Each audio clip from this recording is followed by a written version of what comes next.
You would think some tornadoes would keep me from making this review, but you would be wrong. I told y'all we were going to do Quentin Tarantino this week. However, for the most part, that's gone to shit.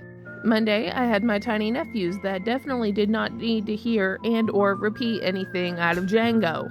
I am ill-equipped to have that conversation. And Tuesday was my own fault. I went and saw a movie. And then today we had fucking tornadoes. But eventually those fly away. And since it didn't pick us up and send us somewhere nicer, I finally got to watch my movie. Anyways, here's Django.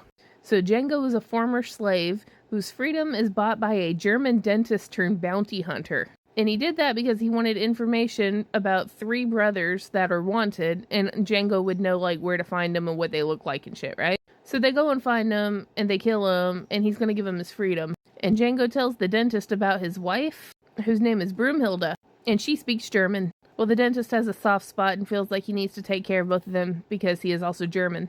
So he shows Django how to fuck everybody up, and then they devise a plan to go find Django's wife. They spend the winter doing more bounty hunting and, collecting rewards and shit. And then they find out that she is on a plantation in Mississippi called Candyland, run by Leonardo DiCaprio. I would also like to make it known now my username, Crush Parking Lot Candy, was in fact not named after this movie. This was my first time watching it today. Crush Parking Lot Candy, in fact, comes from walking through a Walmart parking lot and you see like a run over peppermint, and that's kind of what you feel like on the inside. Kind of useless and never got to live up to your potential. Anyways, so their plan was, I'm not entirely certain as to what their plan was. They wanted to buy one man, and then it was like, oh, that's going to be an absurd amount of money, but I guess I have to settle for her or something like that. Or maybe they were going to put in an offer on like the whole ranch and they were going to settle for her. It was a little confusing.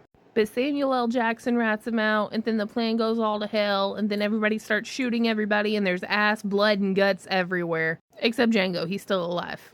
But they tried to castrate him. But that didn't work, and then they sold him to a mine, but he managed to escape because he was smarter than the transportation guy, and he blew up Quentin Tarantino, and he came back, and then he also blew up Samuel L. Jackson, and he got away on a horse with his wife, and the horse danced a little. The end. As I'm coming to realize, it's a Quentin Tarantino movie. Yes, it's fucking good.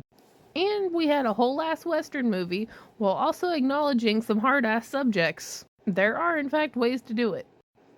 I do have a question, though, regarding Leonardo DiCaprio, and I guess acting in general.